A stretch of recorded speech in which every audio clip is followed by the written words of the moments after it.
You haven't done a watch through of DS9, Tony?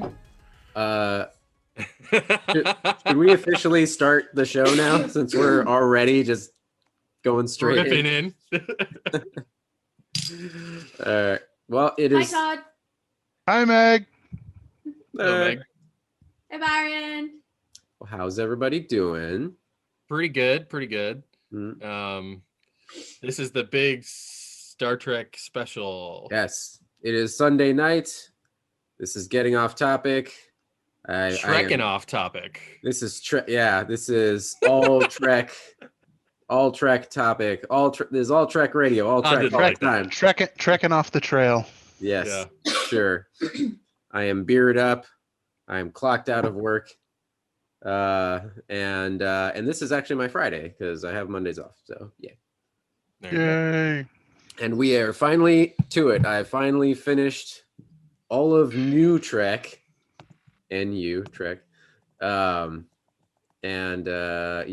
we knew we had to dedicate a full episode to all things Trek. Thou shalt not speak of any other geek news or anything else beyond the Trek. No, okay. I don't care. Yes, WandaVision was awesome. We'll get to it next week. But before we hit record, yes, Byron started talking to me, and then Todd, you just joined in. You already hit record though. Huh? Well, yeah. Can you? I was on a roll, and you're interrupting me already. Get out of! Shut up, Meg. Hey, fuck you. It's a callback to the old podcast.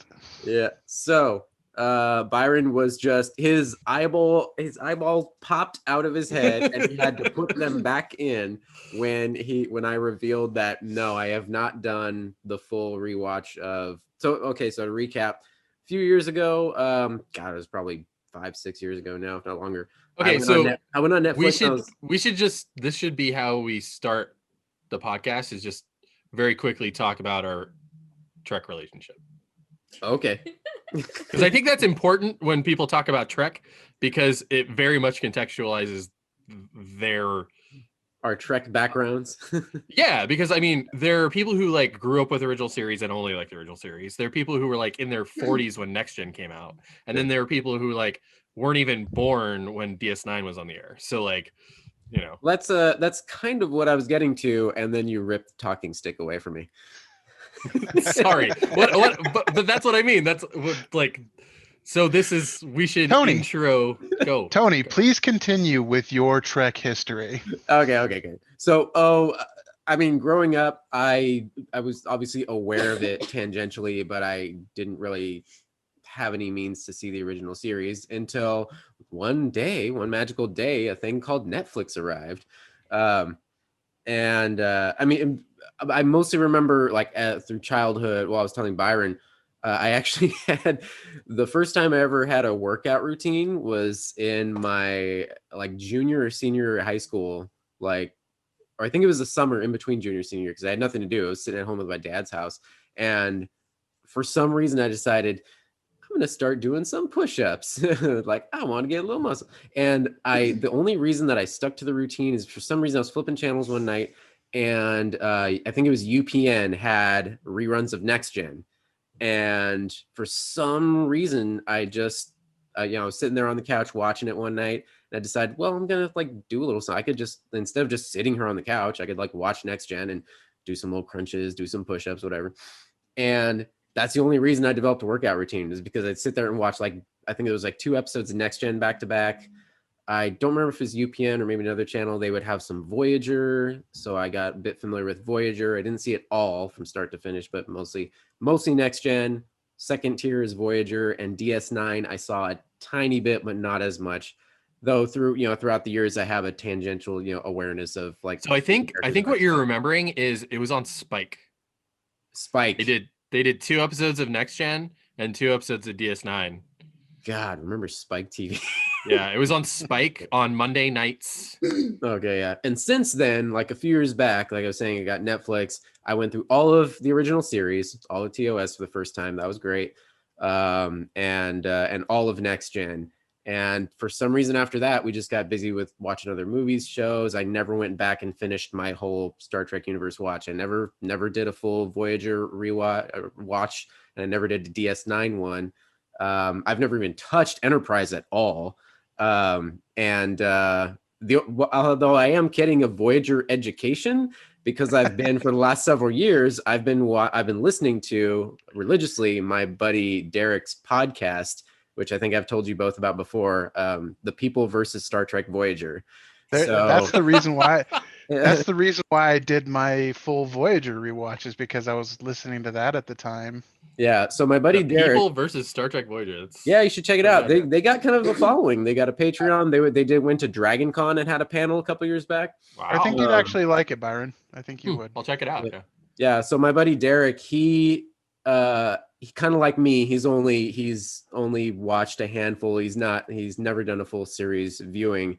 And he has another buddy who is a diehard lover of Voyager, and another one who is, like much of the fan base, thinks that it was one of the weakest out of the Braga era.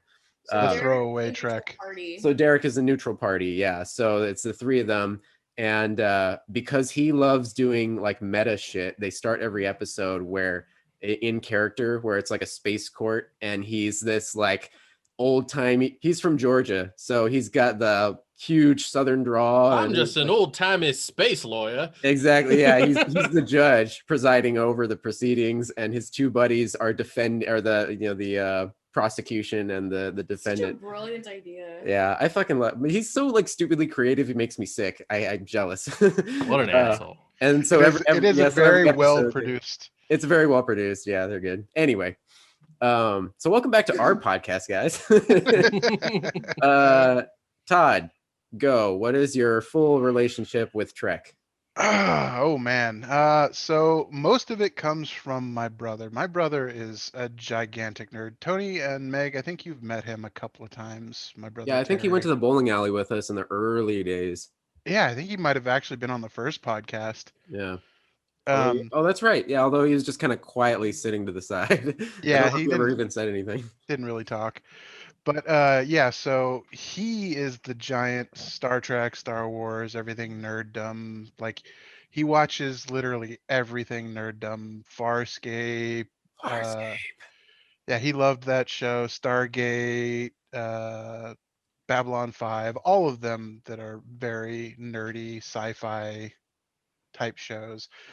Well, his biggest fandom is of course Star Trek, so he's the one that got me into it. I started with Star Trek Next Gen when it was on, DS9 when it was on, Voyager when it premiered. I think I was too young to really recognize Next Gen and DS9, but Voyager was probably right when I was like 10, 11 or so. I think that was the age when that premiered. And the first few episodes, I actually had to watch on a tiny 5-inch black and white TV. We had two TVs in the house, and one was in my parents' bedroom and one was in the living room. My dad was always in the living room and my mom was always in the bedroom. So they had those TVs, but we also had one of those little camp TVs that you'd take on like camping trips or whatever, that had the antenna and the battery, the like 12 D cell batteries you had to put in it. So I think I watched Voyager on that with the little antenna, black and white, the first few episodes. But I started with Next Gen and DS9 basically. Yeah. Cool. Do I give my introduction? Do you want to? Yeah. Yeah, I can. Meg, go for it. I am somewhat familiar with the Star Trek verse, thank you. My mom was a huge nerd too, just like your brother Todd. And I, from a very early age, got involved in the original series and the Next Gen and Voyager. Although my memory is best with Next Gen and Voyager. Yeah. And of course, all of the current movies and stuff like that. I mean, I don't remember specific episodes. I don't remember certain storylines or what happened in each thing because I was, like 8 to 13 years old when I was watching them. Oh yeah, we didn't even mention the movies, our relationship with the movies. Yeah. But, So I mean, like, I don't remember specific things, but I do have a working knowledge, like a very base knowledge of those shows. I think I actually, as an adult, remember more from the original series just because I've seen that more in my later life versus. Well, it's also so iconic. So Yeah, Yeah. so I've got more specific knowledge with the original series, but I do remember watching at least those three yeah. with my mom when I was really really young. But I mean, she got me into like Star Wars and we watched Farscape We watched, together. yeah, That I was got you kind on of like Farscape. our show when we first started dating. Yeah. Um, Farscape forever. yeah, but she got me into Stargate. I remember my parents, before my dad died, would do Stargate parties because we were the only house on the block that had HBO or Showtime. I forget which one it was on. Stargate, I think, didn't it first start on Showtime. HBO and then it went to Sci-Fi Channel? Yeah. uh, Yes. The Stargate. was it the first HBO 2 or and a is half. it Showtime? I think it was Showtime. I think it was Showtime, I think it was You're right. Showtime. Yeah, But and but Tony is also right. It was the first 2 or 3 seasons was on the Yeah, because they premium network. paid for like 4 seasons up front or some yeah, crazy Yeah. thing like that, and it ended up being like not very successful at all for them. No, not Yeah. on the premium channel. When it went to Sci-Fi, it kind of blew up. Yeah, But I think that's just an interesting story. Is that yeah, they paid for 4 seasons and it ended up being like a ratings disaster. Ugh. yeah. But I Anyways. remember my parents would invite their best friend neighbors over every Friday or Saturday night, and they would eat dinner, play Pinochle, and watch Stargate. Yeah. Mhm. And sometimes my friend would stay the night and whatever. We'd have parties, but as I got older and kind of understood the show more, then I got involved in the show. Mhm. But when it first started, I was too young to really understand it. Yeah. But anywho, that's my nerd knowledge. Yeah, really quick to add on to what Meg was saying, because I just realized she was talking about the movies. We didn't even mention her relationship with the movies. Even though it wasn't until, in the last 10 years that, with Netflix, I was able to see the original series, the original crew movies, all, one Star Trek 1 through 6. I actually bought the entire collector's edition DVD set back when in 03-ish, right when I was graduating I high school. remember that actually. Yeah, we talked because- about that at one point. Yes, because in 03, when I was getting that sweet Vaughn's money, and I was That's still living at my dad's house like a bum, I would take my paycheck and immediately go to Best Buy, and that's when I started amassing the beginnings of my DVD collection. Yeah. And I bought the entire Farscape run, like right as the show was ending. And I think I may have even borrowed one of those Star Trek DVDs from you temporarily. Maybe, yeah. So I watched the whole original crew movies. Like I had this vague notion of, I grew up watching Next Gen and stuff, and I had this vague notion of like, oh yeah, the original series, Kirk and Spock and all that, but I never really watched it. But I did fall in love with those, the original crew movies. yeah, I watched the movies before I watched even the original series. Yeah. So I knew TOS original as the movies before I knew the show. Yeah. So Byron, we left you last because we know you're the least familiar in Star Trek. So So okay, I'll be quick about it because if I don't, so I'm just a huge Trekkie. I started watching it in like 1989 with my dad, or 1990 with my dad. He would like put it on to like calm me when I was like a toddler, and then apparently I was obsessed with it as a toddler, and then so he would just put it on in the background whenever I was like being an asshole, and so it was just always on in the background. Plus it was it was on at the time Next Gen was airing, and there were just like little glimpses of my memory. I always just remember being fascinated with the iconography and the colors and the butt-faced aliens. And in 1993, I actually watched the Deep Space Nine pilot premiere with my dad the day it aired. And I remember that memory.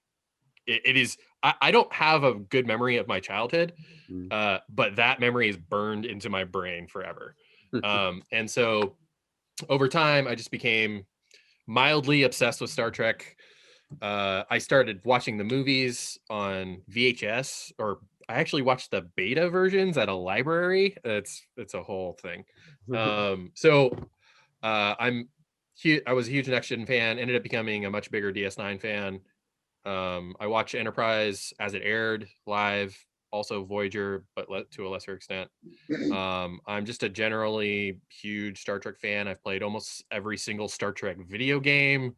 I used to collect the collectible cards back in the day. Which was your favorite video game? Bridge Commander was Oh, the yes. shit. I modded Bridge the hell Commander. out of the game. Bridge Commander is amazing. It's like it's a lost. I mean, it's incredible. It's like Yeah. truly a once That in a lifetime game. that What one was needs the- a remake because that I was mean, Bridge probably Crew is effectively that. Eh, It's not Bridge Crew isn't as good, but it's still pretty impressive. And once you've played it in VR, I mean, it's a whole different experience. So I haven't played. Sorry, not to derail you. No, but go ahead. really- yeah, I haven't played any of the Star Trek games. What are they typically? What's the genres? They RTSs or? Oh, they're all it's over the so place. weird. They're all over the place. They're all mainly over. there's a lot of strategy games. And I think Star Yeah. Trek works really well in strategy just because of the 4X element. Mm. There's a fantastic mod for Stellaris called Star Trek New Horizons, I believe. And it's pretty much the best Star Trek game that's available right now, other than Star Trek Online. And it's really the only one that I'd recommend, mainly just because Well, Star Trek has not been very well served by video games in the last 10 years. the Star Trek Fleet Command game that they did like 15 years ago is on GOG, and that's actually a really good game. Hmm. Yeah, they're- like the old Interplay games are all mostly good. and did you play the SNES game? Which one? There's a couple. There was a couple. You're right. It was just story basically. You were on the bridge. I played all of them. Like I said, I played almost literally every single. In fact, Yeah. I used to have a Star Trek blog, way back in the day. Trek It is was not a called dirty word. Trek is not a dirty word. Yep. And this was during a period of my life when I've always been sort of the person saying that Star Trek is cool, despite a lot of attempts to pretend like it's not. And so in the early 2000s, during the dark era of Star Trek, I was trying to reclaim it as something that you could wear, like you could be a cool person in like Star Trek, because there are a lot of really amazing themes in Star Trek that like the whole 60s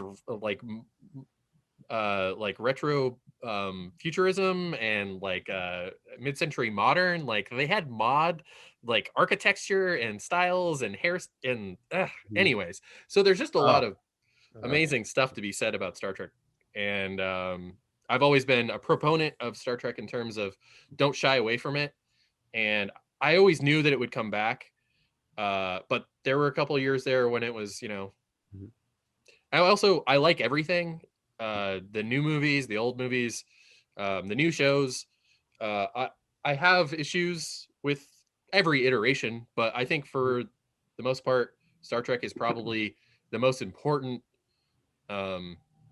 fictional franchise of the 20th and now 21st century in terms of its importance to our society. Can I ask you something really quick?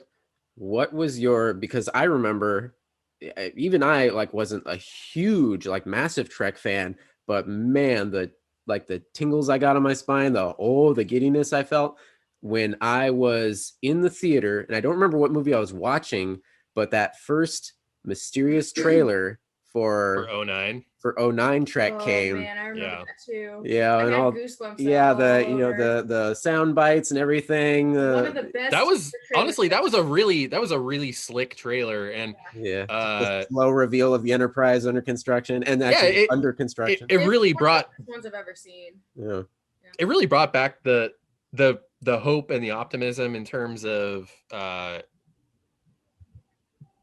there's a lot of everybody in America has secret history with Star Trek, whether they realize it or not, or whether they're interested in it or not. Like their science teacher was like a huge Star Trek fan, or like their aunt is a huge Star Trek fan, or their parents are huge Star Trek fans, or they themselves may be a closet Star Trek fan.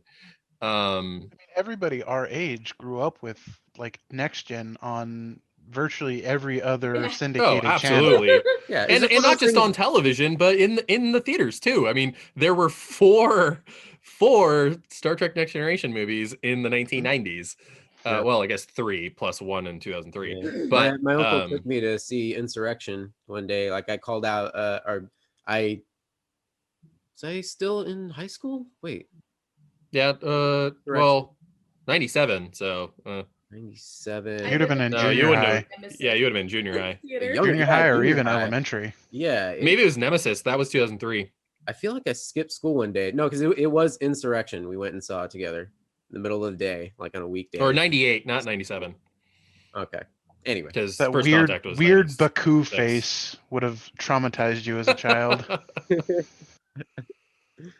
So it's just Star Trek is one of those things where it's so important culturally, not just in terms of it's in terms of storytelling. It really has changed. It changed the 20th century. The first space shuttle was literally named Enterprise.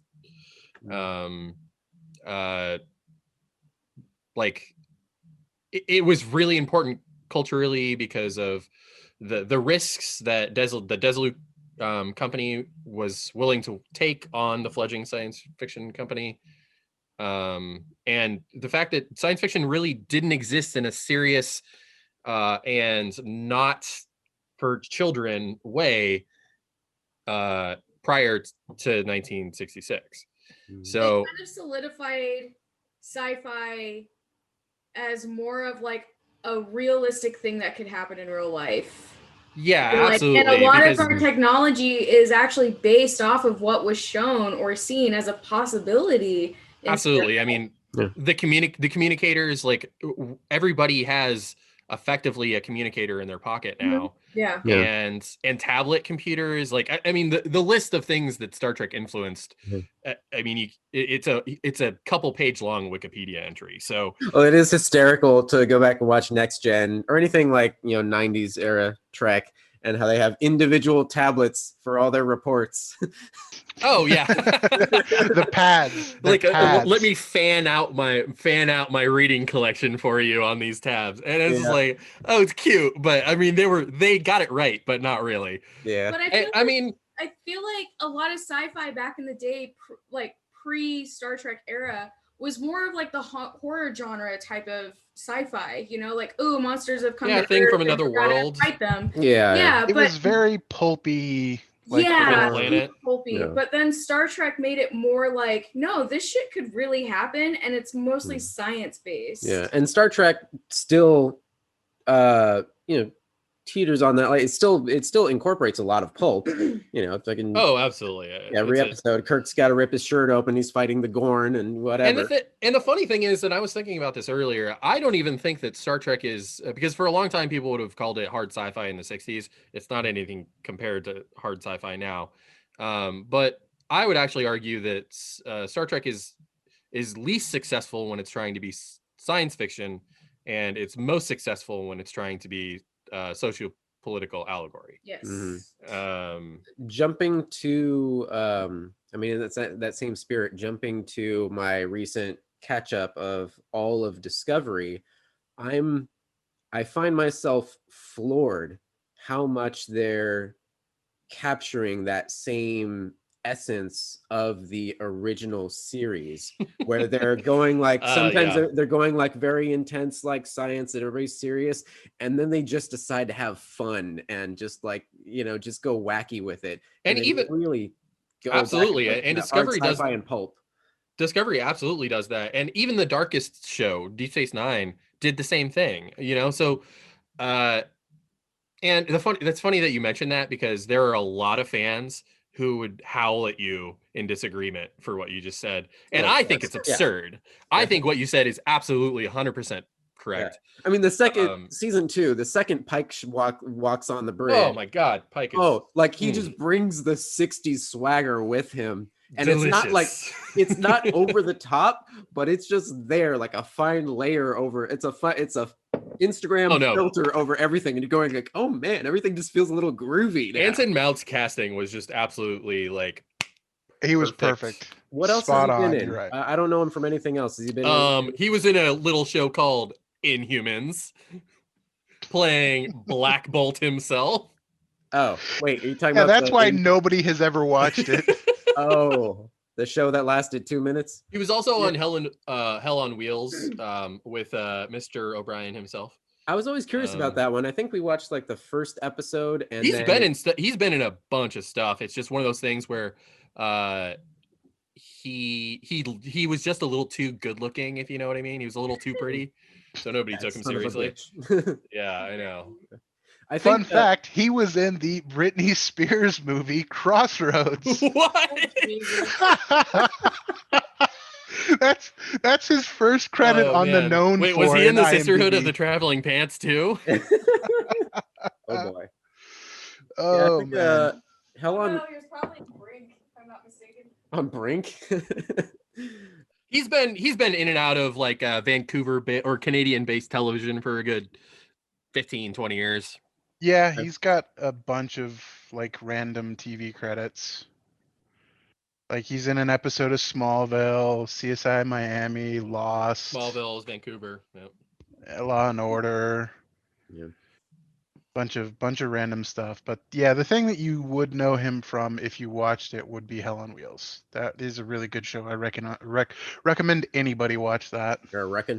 I think that was roughly around the same time in the early days of The Walking Dead, and AMC started to take off with a few very dramatic series. Hell on Wheels, the martial arts one that you love, Enter the Badlands. Into the Badlands. Yeah. Oh, that is so good. Right into genre storytelling. Yeah, there was a couple of those, like Hell on Wheels, Enter the Badlands. I always heard great stuff about it. Doesn't really seem to have worked out for other shows other than The Walking Dead for them. Yeah. In terms of longevity. Yeah, I think Hell on Wheels is their longest show other than Walking Dead. Everything else lasts like 2 to 3 seasons. I need to watch seasons. it. I haven't seen it. I've heard fantastic things about it though. Definitely a good show. Okay. I'll watch it just because O'Brien's in it. All right. So have you seen the comic? What the fuck is it called? O'Brien at Work. Yes. Yeah. Oh God, that is so brilliant. It's great. It sucks because he printed a full color book a couple like last year, and I missed out on it. And he's never doing another run. Aw. I was really disappointed. Okay. So we've got. I mean, it'd probably take a while to go through, although Byron, I'm sure you probably could lay it out for us, the rankings of all of the shows and whatnot. But if we could do it at least from do you have an idea in your mind where you rank the different eras of Trek, from the original series? I mean, I think it's really not fair to the younger fan base to get into this. In terms of my own opinion, yeah, there's plenty of people who could do that. I'm really not interested in that, just because Star Trek as a franchise, it goes through this rebirth now every like 15 to 20 years.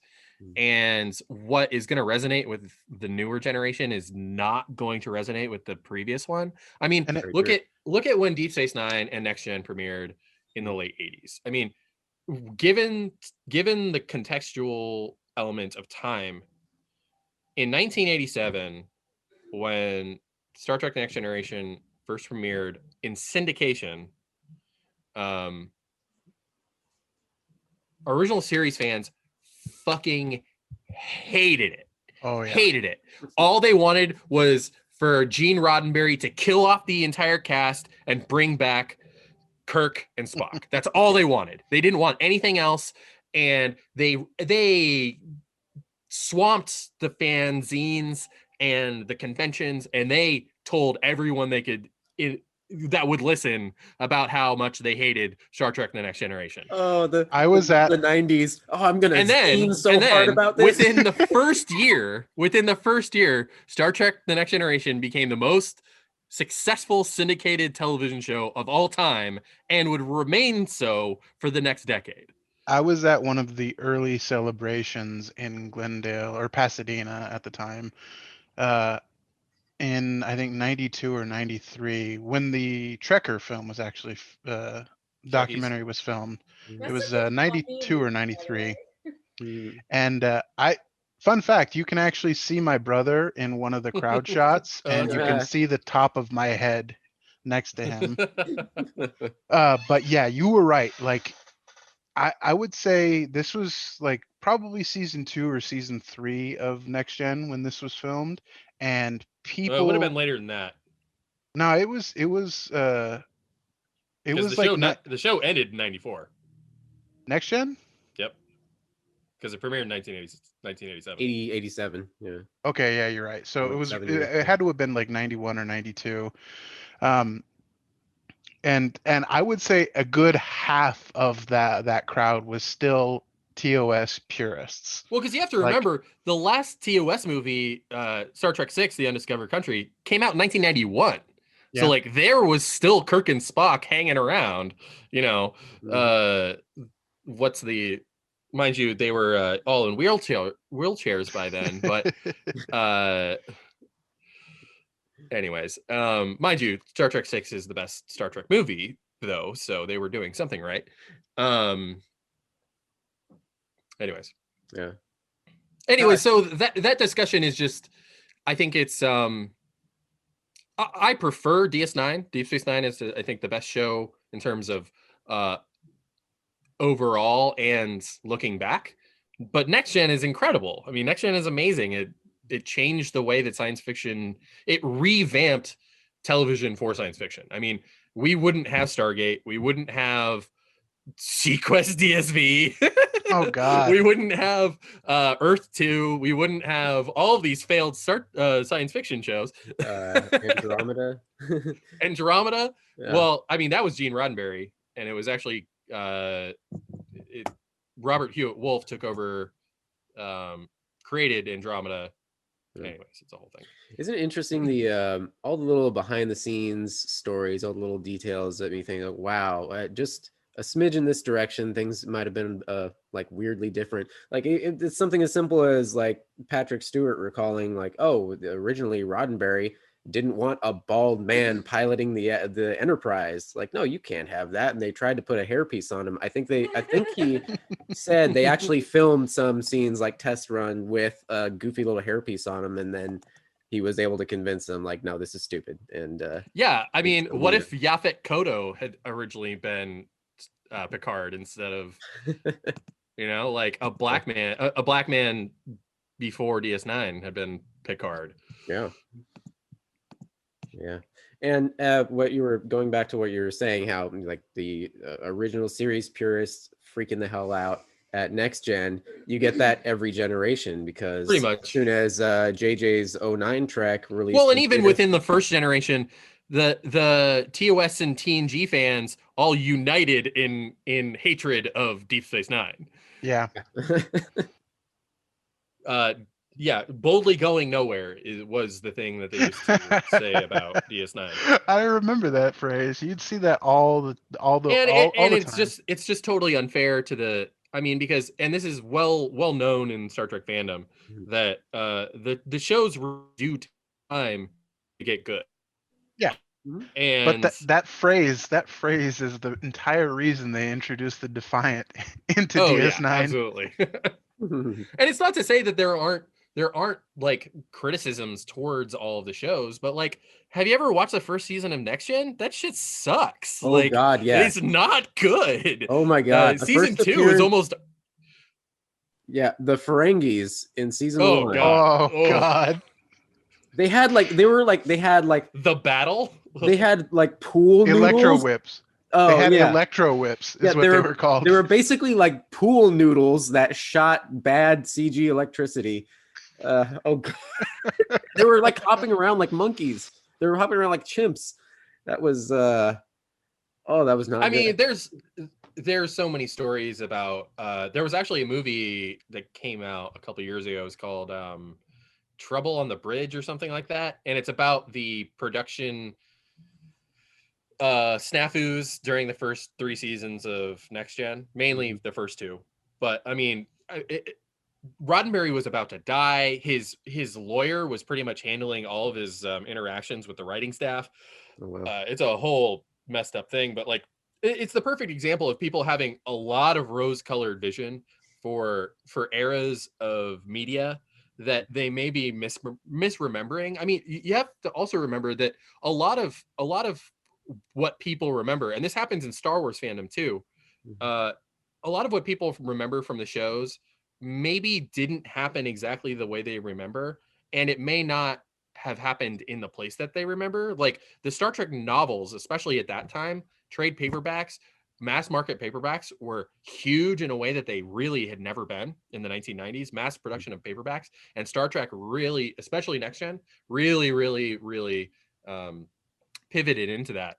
And so like That's what Imzadi, that's actually what started the Star Wars expanded universe was success of the Star Trek. LucasArts seeing the Yeah, success of the Star Trek expanded absolutely. books. Yeah. They were making so much money off the Del Rey paperbacks. Hmm. And like for example, Imzadi, one of the most like what people remember about the relationship between Troy and Riker, and later a certain Klingon, um, didn't even happen in Next Gen. It was in the books, the book by Peter David. It was called Imzadi and Imzadi 2 later. But that, I mean, it was all based off of one word that she said in a season 1 episode. So like fans, they get all in a tizzy about their favorite era of Trek, but there's another thing is that like the Berman and Braga era of Trek, specifically Berman, was homophobic as fuck. Like Berman literally had a rule: no gay stories, period. Wow. Would not let them happen. And so, yeah, like you may have lots of really nice, warm feelings about a certain era of media, but like it doesn't mean that we can't tell stories in that place and give another generation their chance. Because Star Trek Discovery, yeah, it may not have the tight plotting and the robust character work that Next Gen and specifically DS9 had, but those shows at times didn't either. So Yeah. Every era, every show is going to have its ups and downs, and like you said, some things, even as with rose-colored glasses, we think like, oh yeah, Trek, it's always been very progressive and whatnot, and in some ways it has, of course. And it has for the most part in Yeah. other ways. Yeah. And then there's always going to be those except certain for little things that- LGBTQ stuff. yeah, there's always going to be things that stick out. Like, I mean, there's, like, I mean, me and Meg for a while, when we're flipping channels at night and like bored as shit, we were just, if we had nothing else to watch or we didn't feel like starting a new show to binge watch, we would just flip over to one of several channels that always has Friends reruns. I grew up watching Friends. I love Friends, and like the cast, the chemistry, like still works. At the same time, I can sit here and put my woke glasses on in 2021 and realize like, yeah, okay, that was still the 90s. There were no real LGBT There are no black stories. characters in Friends, first off. Yeah. There's no, except Ross eventually and dated, there's no black people that live in Brooklyn. There's no Hispanic people either.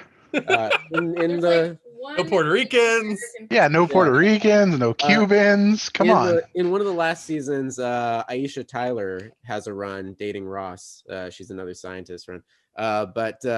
But yeah, that was that era of television, and it's not just Friends. Like, pick anything from the broad range of the 90s, and if there was any sort of gay story, it was one special episode where maybe a new neighbor moves in, and it's a thing that we have to make a big deal about. And it's always a hot woman. It's never a dude. Remember that.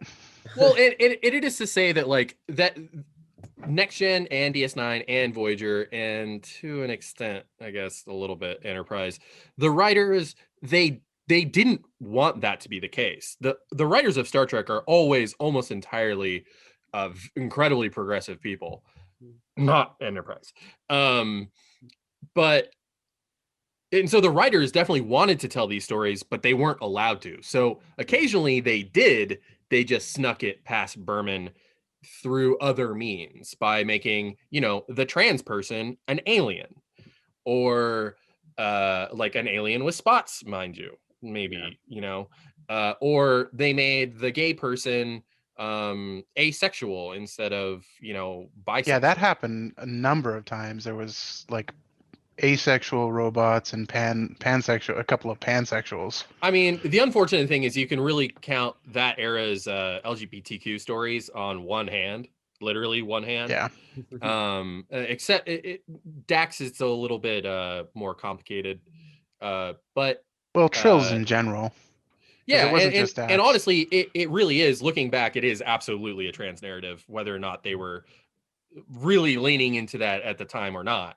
It absolutely is. Jadzia Dax. Jadzia, yeah, and Jadzia is a fantastic character, and she had the first woman on woman kiss, which is itself portrayed in a using a lot of window dressing to hide that it's about gay people, when it's pretty clear that it's about gay people, but it's about Trill customs, so that they're not supposed to reassociate because they're former, etc. But anyways, when you watch it now, it's still really good and it works really well. But if it had been literally about the thing, it would have been that much better, especially in the 1990s, which is why Discovery Now is so important, because Discovery Now has really whole hog been like, we're going to make up for the 50 years where Star Trek pretended like gay people didn't exist. And Is that the phrase you want to go with? Whole hog on that one?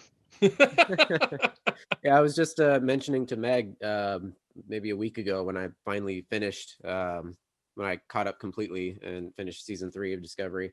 I was telling her like, yeah, this is like, this is a great show, and I'm loving it. And oh yeah, like I don't remember how it came up in conversation, but it was just like, oh yeah, there's like there's two of the main characters. They've had a gay couple through the entire thing. They've had and now in this latest season, they've introduced a new couple that is, one is non-binary, the other is trans, and actually, like, that makes 4 or 5 characters now. Yeah. So, and the showrunner now is a queer Black woman. So like, and some of the writing staff, and that's interesting also because Brian Fuller, who created Star Trek Discovery but left the show, and that's a whole other, we could literally do an episode on that. But Brian Fuller was a gay man who started writing for Star Trek on DS9 and joined the Voyager writing staff after he left DS9. And then they brought him back to do the new Star Trek show. So in the blood of Discovery was wanting to right the wrongs of ignoring the queer population of Trek fans, because, and this is very, I mean, you'll realize this if you've ever been to a Star Trek convention, there are a fuck ton of queer Star Trek fans that have been just completely not represented during the majority of its run. So like the fact that I even saw that in the 90s when I was a child going to these conventions. Oh, yes. And if I could recognize that as a child, like, they are huge, vast numbers out there. I would say the majority. It makes a lot of sense when you think about the stories that Star Trek is telling, and also where fandom itself comes from. So, the term slash fiction? Yeah. That term literally comes from Kirk / Spock erotica. Yep. Or not even, it doesn't even have to be erotica. It wasn't even necessarily erotica, though most of it was. But like queer fan fiction in the 1960s, in 1970s, invented like the queer shipping, and it was Kirk / Spock fan fiction. That's where the term even comes from. So like, like modern fandom, the obsessive minutia like generating like pop culture obsession, it really had its its birthing chamber was Star Trek. Quick side note, since you brought up the genre, so Meg and I are still going full steam ahead. We're almost finished with our entire Supernatural run. We're in season 13 now. And my writing buddy, Becky, has sent us a link to her Dean Winchester and Buffy Summers / fiction. Yeah, I mean, makes sense. The shows are so similar. Yeah. Anyway. So like yeah, what else did you think about Discovery? Because I know how I feel. Todd, we've chatted about it briefly. Yeah, so I had heard through the ether, well, with all my writing buddies, we have this ongoing group chat in Slack, and they created a Slack channel just for Discovery, as several of them were watching it. And this was back, when the first season just started, and I was like, it's on another paid streaming service? I'm not gonna pay for another, fuck that, whatever. That is honestly one of the most annoying things about the show, but whatever. Yeah, but so I avoided spoilers. I mean, I didn't really care so much because I was like, it's going to be like forever until I get around to this anyway. I'll probably forget what they reveal to me, whatever. But I did see a few of the guys say how like season 1 was, like they were like, I don't know, I'm on the fence about it. Yeah, I hated the first half of season 1. And then slowly it started growing on them. And really when season 2 hit, everybody seemed to get on board. Me personally, I kind of loved it from the get-go. I would say season 1, it actually did take me until about half the season to get like, okay, where are they going with this? It seems like the plot was kind of meandering. I didn't know where they were going. And then, towards the end of the season, everything started to... So when I know a lot of like middling Star Trek fans that watched Discovery and loved it. So I feel like a lot of people that, so like the people that I found are the most annoyed by the show are like the really big Star Trek fans. The people who are like mid-tier Star Trek fans generally love it. I would call myself mid-tier. Yeah, anybody that started at, I would say anybody that started at JJ Trek probably loved the show, and anybody that started like Voyager and before disliked or were indifferent on the show. And I mean, it's more complicated than that, obviously, because I love most Trek, and I think Discovery is great, and I think I would have really loved to see it. It's also had a ton of production issues, lots and lots. Like they've had like 4 showrunners in the last 3 seasons, in terms of anyways. But like I think given knowing that, it explains a lot of the tonal inconsistencies that the show has. Multiple stops.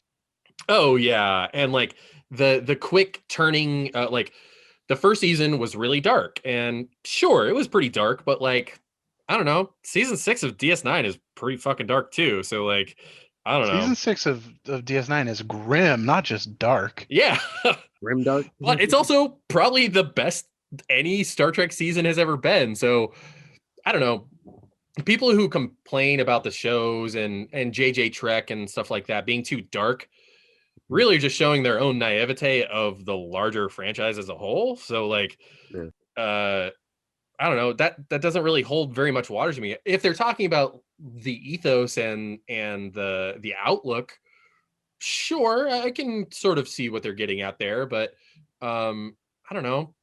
Even the original series was fucking grim. I mean, look at the Conscience of the King. Like Shakespeare daddy glass an entire planet full of humans so that half of them can eat, like, so well, I mean you want to talk dark. I mean, season 1 of Discovery, yeah, sure, but even season 3 starts off, I mean, season 3 of Discovery almost feels like Alien 3. Like, okay, everything we didn't do didn't Oh, fucking yeah. matter because the entire Federation is wiped the fuck out. Yeah, not just the Federation, everybody, Jesus everybody. Christ. Yeah. That fucked with me so hard. Like, oh my god. But you know, they won me back. I just I don't know. I'm you know me. I'm kind of a nerd full of positivity and optimism anyway. So I mean, I have suffered through many a TV show, and I can be very forgiving. I mean, God, I'm one of the people who watched the entire run of Once Upon a Time. Oh, Exactly, Byron. Exactly. man. I bowed out after like season 2 or 3. Yeah, And he kept going. in a Willie show, Willie Wolf is not worth it, man. The Symbionese Liberation Army does not have your best interest at heart, Patty Hearst. in a show that has so many problems, I can always find like I can 90% of the time usually find like, oh man, I really love like these two characters, and damn it, I love them enough where I'm gonna keep going just to see where they end up. Um, but as far as Discovery, I haven't even had that problem. Like, I don't know what everybody's complaining about. The most, like I've already said, like, okay, I didn't know where they were going for about half of season one. And then it started to kick in. And even I by think- then, I started to fall in love with the characters. And, you know, my love of Doug Jones, like, fucking. I mean, Doug Jones is incredible. They had me right there. And I love how much they have leaned into him. And he's become, like, one of the, like, main people. I mean, Yeah, he's the it's- only reason why I watched the first 4 episodes before giving up the first time around. Was Doug Yeah. Jones. Yeah. He was the only good part about the first half of season 1. Well, I mean, And, what's really happened is it's the same thing that happened in Star Wars fandom recently, is that there's been a sharp divide between the political elements of the franchises. You've got people like Doomcock and like fucking Midnight Sun and shit, who are taking hardline political stances on woke science fiction or woke versions of any of their favorite franchises. So the epithet like woke Trek gets like thrown around now, and I don't understand how that's doesn't- even a fucking thing, it because doesn't Star make Trek any fucking sense. That's why Star Trek has been woke since episode fucking it 1 is the of original TOS. woke franchise. So Although, again, every era is gonna, you know, show its dirty laundry given enough time that passes. When I went back and watched the original series for the first time on Netflix, and in sometime in the last 10 years, it really struck me like, oh wow, okay, very progressive in some senses, but like every other episode, like the problem of the week is because of a silly woman. oh yeah, it was misogynistic as fuck Like, in certain super. ways. Yeah. It was ridiculous. I was But- like, holy shit, man. Like, When you're talking about woke shows or something that's woke for the time, you have to account for the times.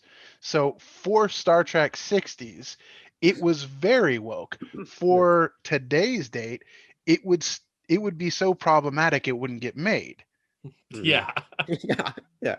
I mean, it was still being written by men. Let's Yeah. like 1960s men. Now, again, with Discovery, and I love Discovery. I'm just flat out saying, like, I can't gush enough about Discovery. But I will say, there are season 1, when we got towards the end of season 1, where the captain, what was his name again? Lorca. Lorca, thank you. Reveals Jason Isaacs, by the way. Jason Isaacs, fucking love that guy. Yeah. Oh yeah, that performance is incredible. Yeah.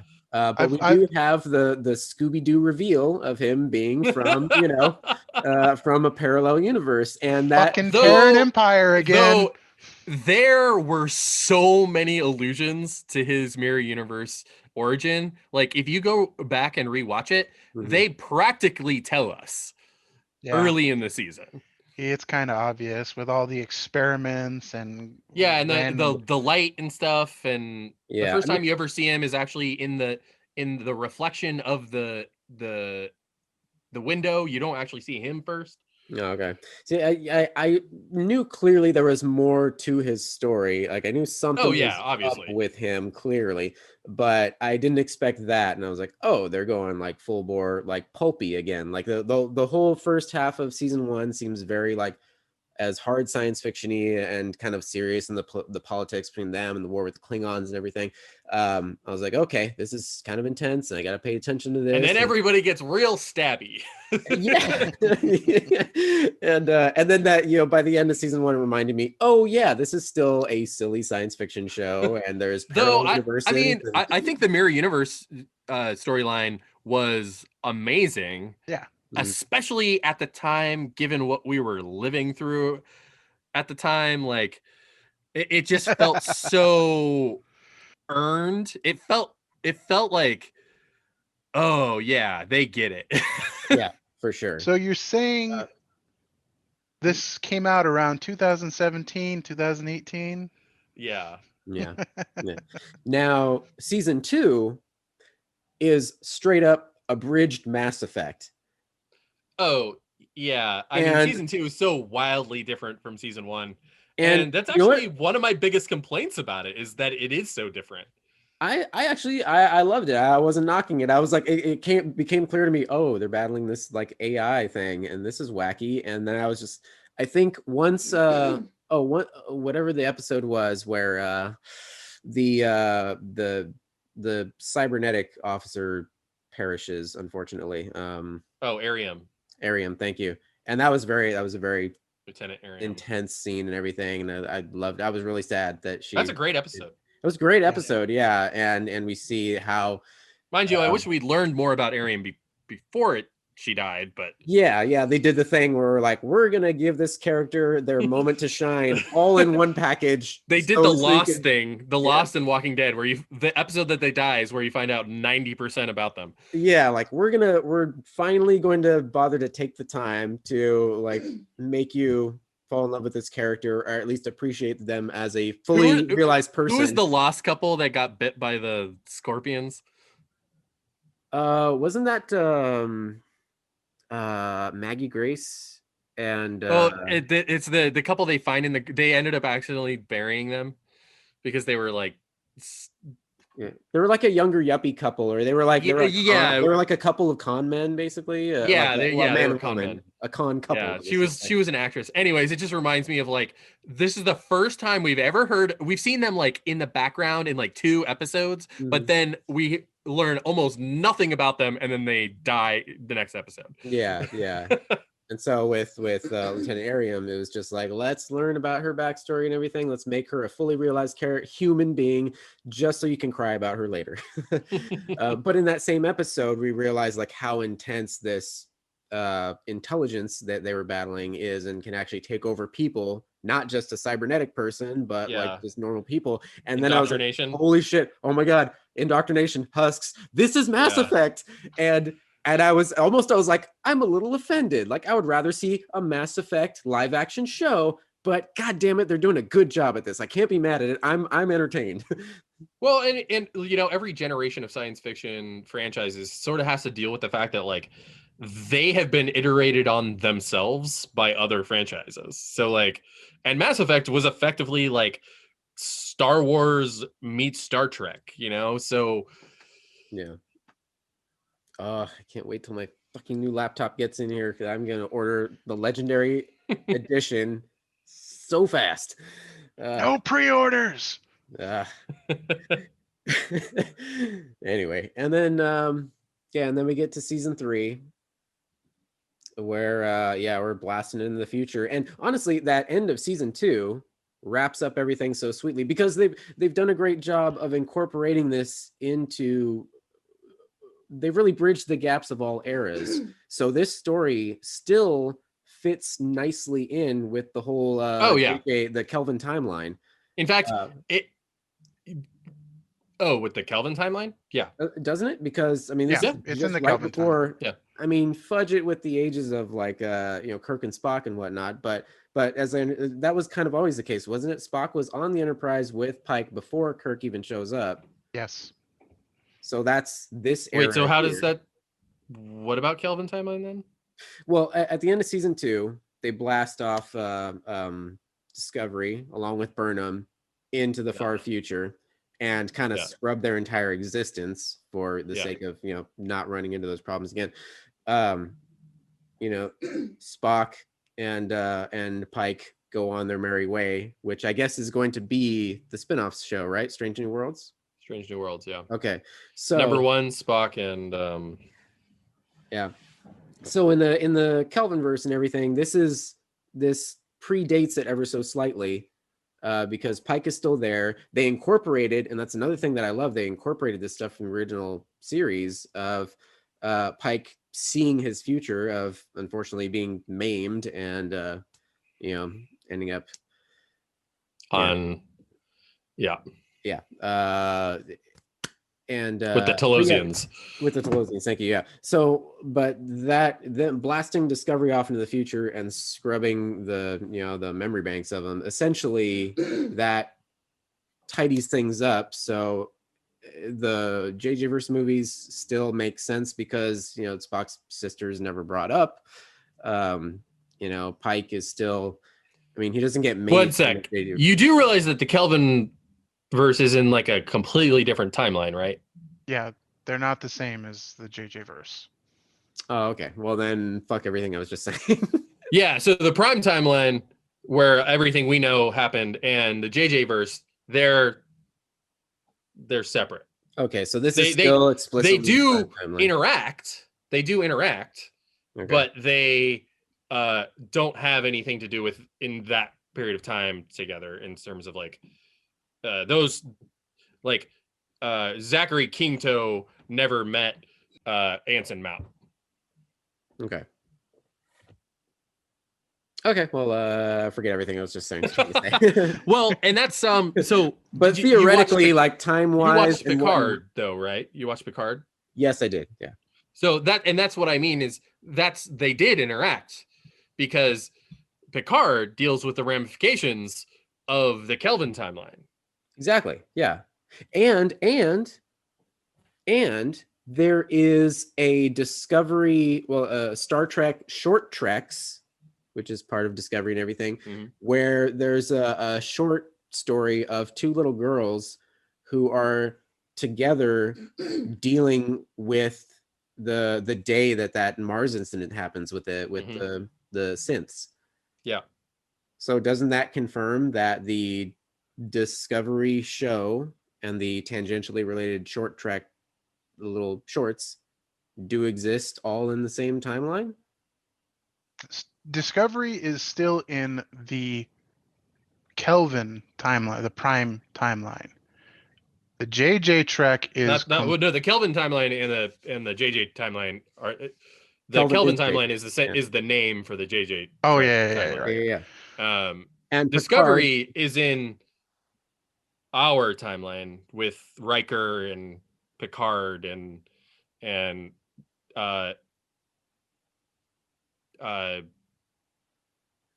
TOS versions of those characters. Yeah. It is not in the JJ verse. Yeah, but as you said, the Picard they do interact series, though. The Picard series does deal with that fallout with the synth situation and everything. So Discovery has a short trek episode based on that same incident. Yeah, it's just all confirming of this is theoretically all tied together, like the Kelvin. It's not theoretically, it all is. And so I'm just wait, did you think that Discovery took place in the JJ timeline? What I'm saying is, if we were just to take this all linear, this could all these events could potentially happen within the same universe, within the same timeline, because Discovery takes place shortly before the events of. Well, they do, except for the JJ movies. They're in an alternate history. So just remember the Avengers, Infinity War. You know how when the fucking directors and the writers of that can't they don't even agree on what happened. Don't even agree. I understand that, but how the Ancient One says that if you take this Infinity Stone out of this timeline. It branches off and it creates a new timeline. Right, How right, she right. shows that. Okay. So that black timeline that's zooming up, that's the JJ universe. Okay. We are still on the original timeline where the stone was never removed. And the JJ films take place in a different timeline, Yeah. despite the fact that they were influenced by events from our prime timeline. Yes. Fine. Ruin all my fun. Well, okay. What I was So getting for at, a long time, there were a lot of people who were convinced Mhm. that the new shows do and are still to this day convinced, despite the fact that the executive producers of the shows have literally come flat out and said the new shows take place in the original Star Trek timeline. Right, right, right. There's a not insignificant part of the fan base that has convinced themselves that despite the fact that the executive producers of the shows themselves have said the exact opposite, that the new shows take place in the JJ timeline, and there's nothing that you can say that will convince them otherwise of that. Yeah. All I'm saying is that Because I understand, but because their clicks on their YouTube channel require that to be. must have clicks. What I'm saying is, like, if you're just to look at it as a linear progression of like in same time frame, it could be explained away that since Burnham and all the events of Discovery, like they go bouncing off, flying off into the future and skip over. Okay, yeah, sure. Yeah, this her Spock could potentially then live on along with Pike and the rest of the gang to and then Burnham went off to her home planet and was never heard from again. And that Spock could meet old Spock coming back and go like, oh shit, what the fuck's happening now? We're going on a wacky adventure, but all through these JJ movies, I'm not going to talk about my sister because we've sworn away from that. That's all I'm saying. Yeah. Okay. Anyway, I have no idea how long we fucking. Oh, so interesting. Well, an interesting like little tidbit about Infinity War. So the last movie is called Endgame, which is also the name of the last episode of Star Trek Voyager, and that is not an accident. Oh, you're gonna have to refresh my memory. I don't know what the Russo brothers finale of Voyager specifically were like, hey, we like that title, we're taking it. Because and the way that the timeline in Infinity War or in Endgame works from the director's point of view works the same way as it does in the Voyager finale. Well, I knew which is that it doesn't make any fucking sense. Well, I knew the second when I saw Endgame in the theaters and I saw the sign off of the original Avengers. They took that from Star Trek 6. Yeah, the second I saw that, I was like, and they said that they did too. I know where that came from, and then it was confirmed in like articles later. Yeah, I mean, some other day we can talk about. We can have a whole episode about why Star Trek 6: The Undiscovered Country is the best Star Trek movie, and I can explain to all of you why it is. 3 hours later. By the way, little side note, we did not acknowledge in our last episode Christopher Plummer passed away. Yeah. The other week, yeah. What the fuck was his name? General Chang. General Chang, thank you. Yeah. Yeah. You haven't read Shakespeare until you've read it in the original Klingon. Oh god. That's part of the reason why Star Trek 6 is the best movie, is because it's the most like the original series of any of the Star Trek movies. Yeah. Yeah, I can see that for sure. Yeah. And it was written by Robert Nicholas Meyer and Leonard Nimoy, and was directed by Robert Meyer. I was gonna call you out every time you said that the 6 was the best movie, but then I remembered I always confuse 5 and 6. Oh no, 5 is fucking terrible. 5 is literally the worst movie. No, but thinking, 6 is incredible. I'm thinking, why the fuck would you like? It's all a metaphor for the end of the Cold War and like Mr.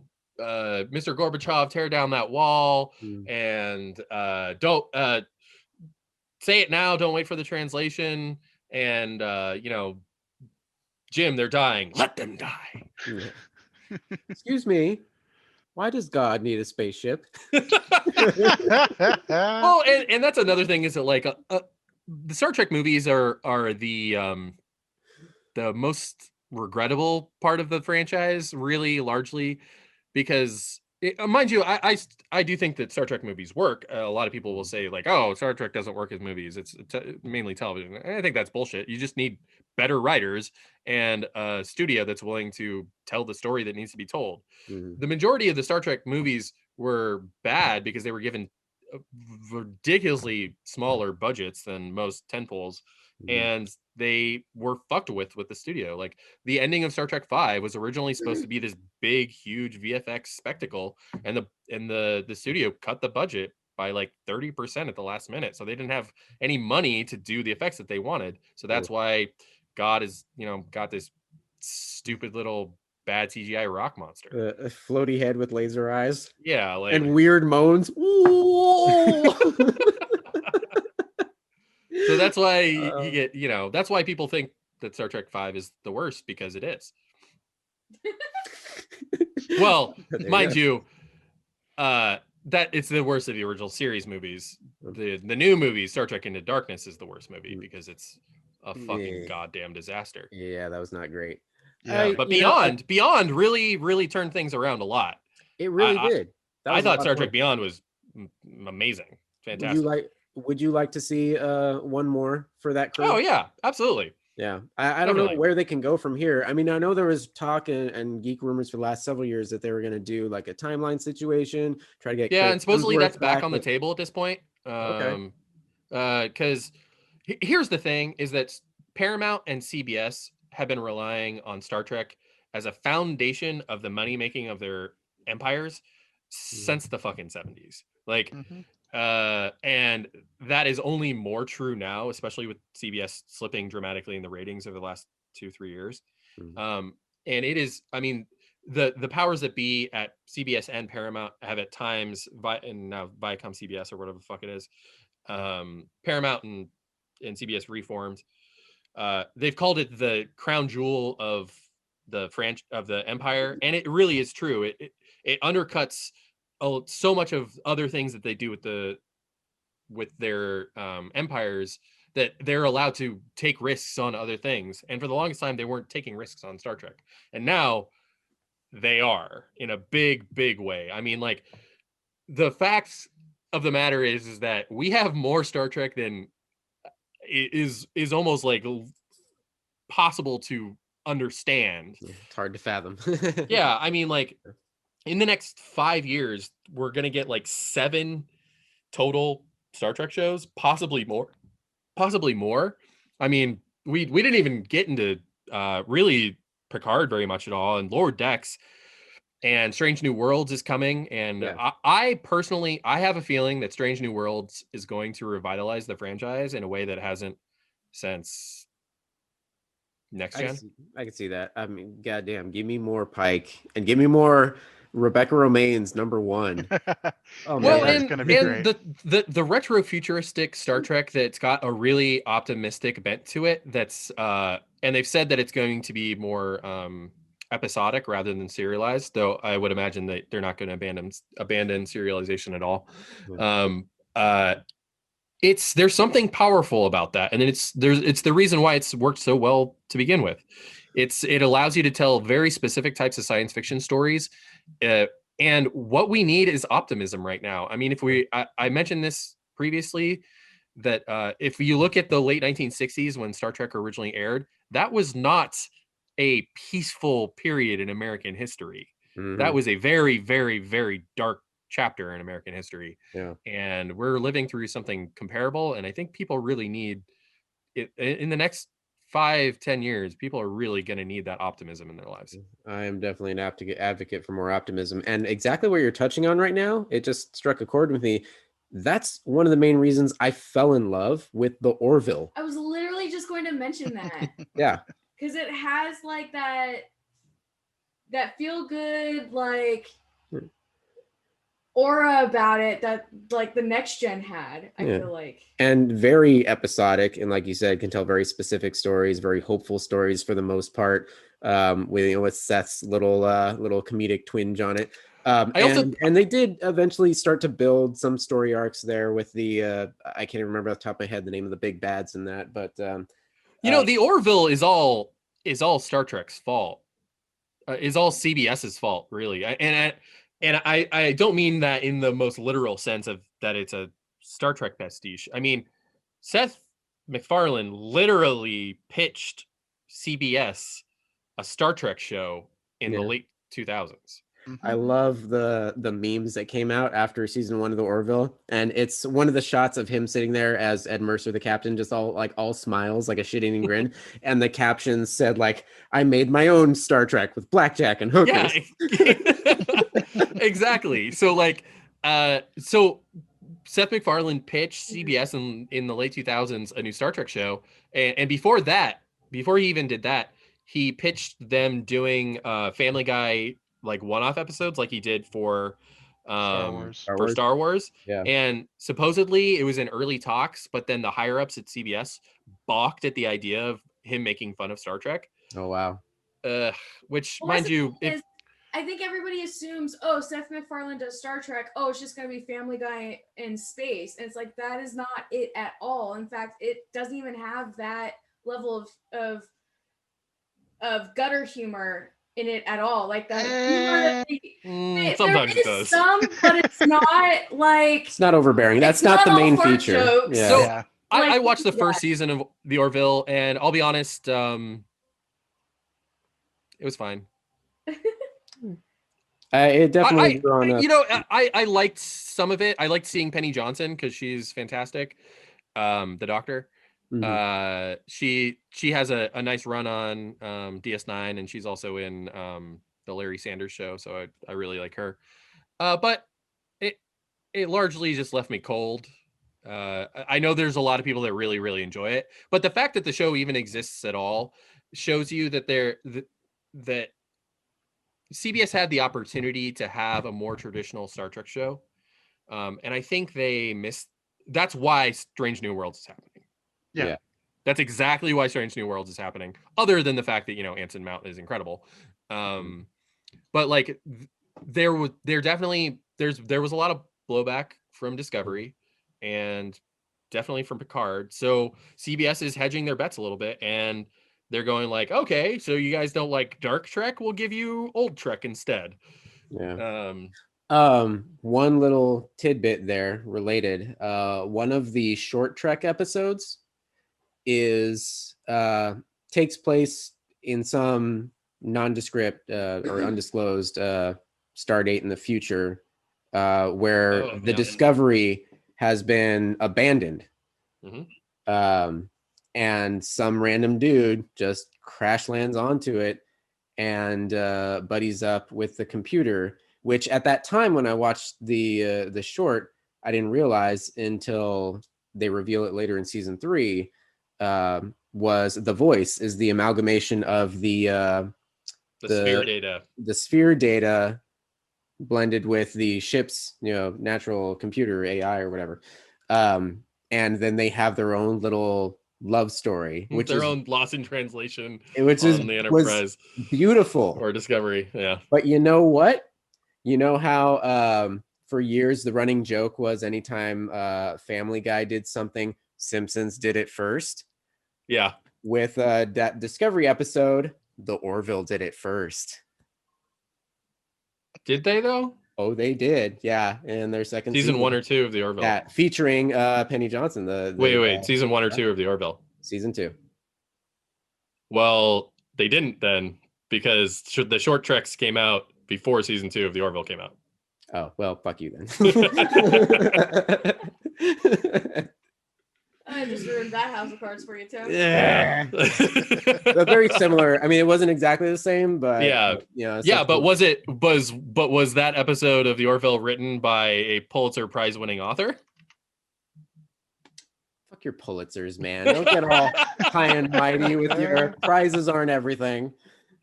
I got a prize right here for you. Yeah, that's right. I don't know. Maybe it was. I'll look it up later. Probably. Probably not. Yeah, it was written by you know. Anyways, it's a good time to be a science fiction fan right now. I mean, we've got The Expanse is probably the best science fiction that isn't Star Trek that we've ever had. I have had people hounding me to get on that, and I just didn't make the time for it. And I also think The Expanse is probably, in terms of sci-fi for people who aren't into like Star Trek type of stuff, is probably more relatable and more accessible than something like Star Trek. Though the more hard science fiction elements might actually make that less accessible. I don't know. Aren't they? I don't know. I don't know what the populace likes. I'm so out of touch with people. Aren't they? Aren't they on their final season right now? Yes. Okay. How or the next season is the last season. The second to last season just ended. Gotcha. But supposedly the way that they're setting up the franchise and the way that the books take place is that it looks like they're setting up an entire new show for the next era of the books. Because the books because I haven't seen the last two seasons just because I'm so behind on television, it's absurd. But I really do like The Expanse a lot. It's one day I'll just binge everything. Yeah, that's why I was asking. I was like, oh, conveniently, when the show ends, I can just binge it all. Yeah, but supposedly the way that the books go, and I've only read the first one, the latter books take up a much more significant story than the show is getting into.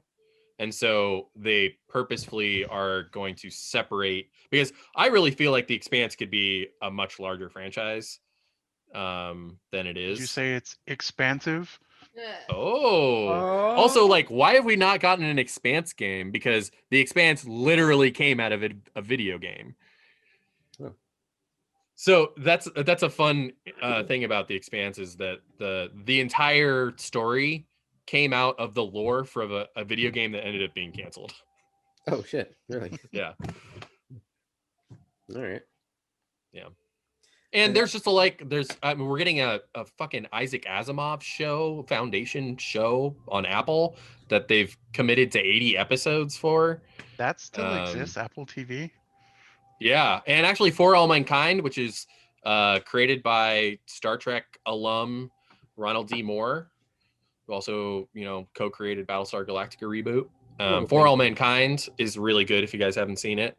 Okay. Takes place in an alternate 1960s, 70s, where the Russians get to the moon before we do, and subsequently put a woman on the moon in 1969. So that forces the Americans to completely reevaluate their space program. It's really good. The second season starts this in like a month or two, or maybe a couple days, actually. February 28th. So yeah, so later this month. Yeah, Meg and I have been seeing some commercials lately for either like series or movies. They all look great, and then it shows Apple TV logo. We're like, son of a bitch. Yeah. So I'm guessing you guys are not an iOS family. No, we are not. I mean, I'm not either. So, but I have access. My sister has an iPhone, so we have access to it. Okay. Yeah. Yeah, I mean, we already have a fucking litany of shit. Like, I've got a running Gmail list of like every movie I look good that I wanted to get around to eventually. Every series. Once again, we still haven't even touched. Well, and with Star Trek, they just announced that the outrageous Okona, Billy Michaels, is that his name? He played the Rocketeer. Right. Billy. What's his act? Billy something. Billy Campbell. The outrageous Okona is going to be on Star Trek Prodigy, the Nickelodeon show starring Janeway. Right, the animated one. Yeah. Yeah. So yeah, again, we didn't really talk a whole lot about Picard or or Lower Decks, but I love the shit out of those as well. We kind of did on a there's not previous episode touch on little silly things in Picard, the dance The bunny or corn pizza. Yeah. the sliding on our socks through the Borg cube, which was Oh. essentially it was their Attack of the Clones scene, Anakin and Oh. Padme like frolicking I through mean, the daisies. so I on for the whole enjoyed Picard, but there are some really fucking weird ass things going on in that story that don't make any sense. It took some big swings, and I don't. And there were knock some it. whiffs. There were definitely some whiffs, but Yeah. I think on a whole, I enjoyed it. Yeah, and again, for me being the positivity nerd, I can always find the silver lining. I mean, give me more Patrick Stewart in anything. Give me more 7 of 9. 7 of 9. Yeah. I'll watch her. I want to see a show with her and her Rangers, and Yeah. I want to know what's going on there. They're the Rangers of the New Republic. Oh, and that's the other thing is that CBS has said that they're expanding their cross media Star Trek powers, because previous to this, all of the various Star Trek licensing for cross media had been really, really random and scattered between various publishing departments and licensing departments. Now they're all under one arm. And so I'm guessing that we'll get books, comics, possibly a 7 of 9 TV show, maybe a video game of things in this now expanded Star Trek universe, as if it wasn't already pretty expansive as it is. No. Yeah. But yeah, I'm interested to see where they go in season 2. I hope they make another pizza run at at Riker's Pizzeria. I definitely think that it is not the last time we will see live action Riker. Yeah, and not to mention animated Riker. No, it's not, because we have confirmation, or at least rumors, that there is a Riker and Troy show in progress. What? Yeah. I did not hear that. That's one of the 15 shows that are in like pre-development right now. I don't know. They're just throwing everything. I'm pretty skeptical about that. They're doing the Lucasfilm and Disney thing. They're just throwing everything at the wall right now, and they're going to see what sticks.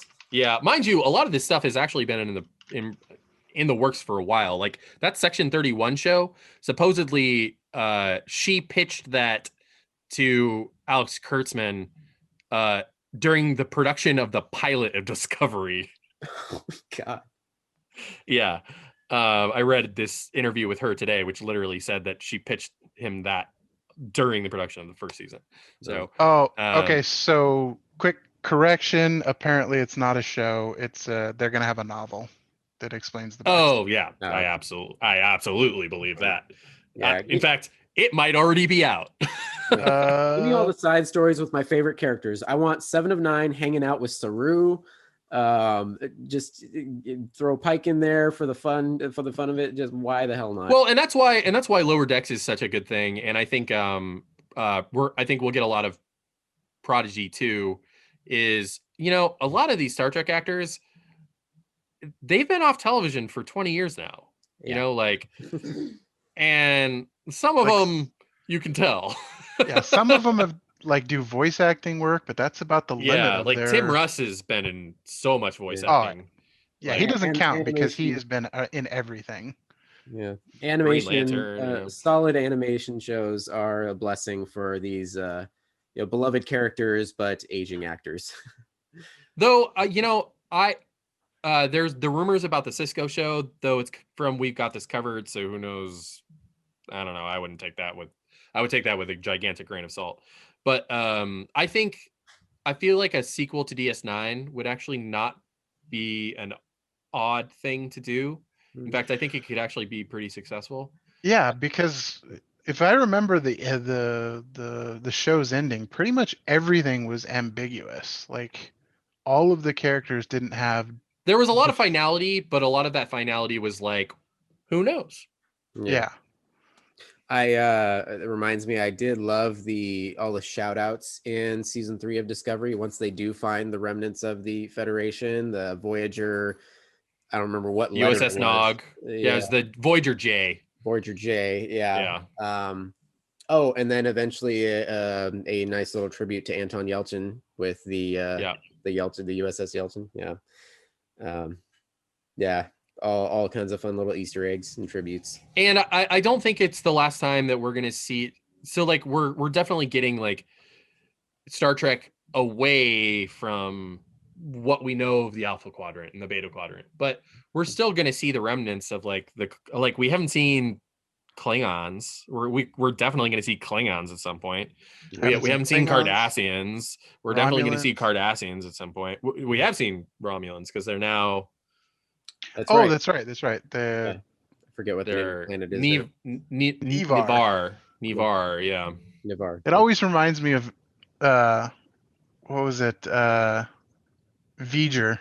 Or Yeah. Feature. Oh, jeez. So it's a really it's a really amazing time to be a Star Trek fan if you like this era of Star Trek. Yeah, for sure. I'm I'm in. I'm in for all definitely of it. in. Yeah. And Paramount Plus, they're going to need a Star Trek show for the rest of the time. So I think it's going to be one of those things where we most likely will not stop having Star Trek the rest of our lifetime. Probably not. Yeah. And yeah, good. not until they fail with something so So bad massively that and even then I don't know. They might give her a rest, but it just makes too much money. I don't think we'll get a rest like we saw between Enterprise and Discovery, but I think there will be like a couple of years rest if they fail at something. Yeah. Things will ebb and flow, and eventually Dave Filoni will have to come in and just kind of... And that's an interesting thing because like we said, Star Trek was off the air for 20 years. So there's an entire generation that didn't grow up with new Star Trek other than the JJ movies. So there's significantly less nostalgia for Star Trek for Zoomers than there is for us, despite the fact that they did have some Star Trek. And Yeah. I've actually met a more Zoomers than I thought that like Star Trek. So it's one of those things where I think it's sort of like Star Wars and that people just sort of pass it down to their children now. Yeah. And Star Trek is sort of, there is a philosophy to it and there is an ethos to it. It is a progressive, like sort of liberal lifestyle ideology that it's associated with. You know, there's the shirts that say everything in my life I learned from Star Trek, or whatever the fuck that says. And it's pretty true. And it's a very humanist ideology. It's problematic at times and in certain ways, but for the most part, it's looking towards the future at a time when we need to be. And I think people recognize that. And the other thing is that Star Trek has very much been a American, and like the largest fan base has been historically in the United States. But now with Discovery and Picard airing internationally on Netflix and Amazon Prime respectively, the fan base is now larger than it literally ever has been ever. Yeah, you're gonna solidify more of a global audience. Yeah. Audience, yeah. Which is good. So I think the health of the franchise has never been stronger, and I'm really glad. It is. Here. Oh yeah. So yeah, here is to optimistic. Well, the bright future of Star Trek in general, and of optimistic sci-fi, because, like you said, world could definitely use all of that. It could definitely use some people showing us that, like, hey, if we believe in science, we can get through this. If we don't, it's going to be a whole lot like the 2060s of yore. Yeah. Hopefully we can at least skip over the temporal wars. Yeah, not to mention World War III, which is supposed to happen in like a couple of years now. Right.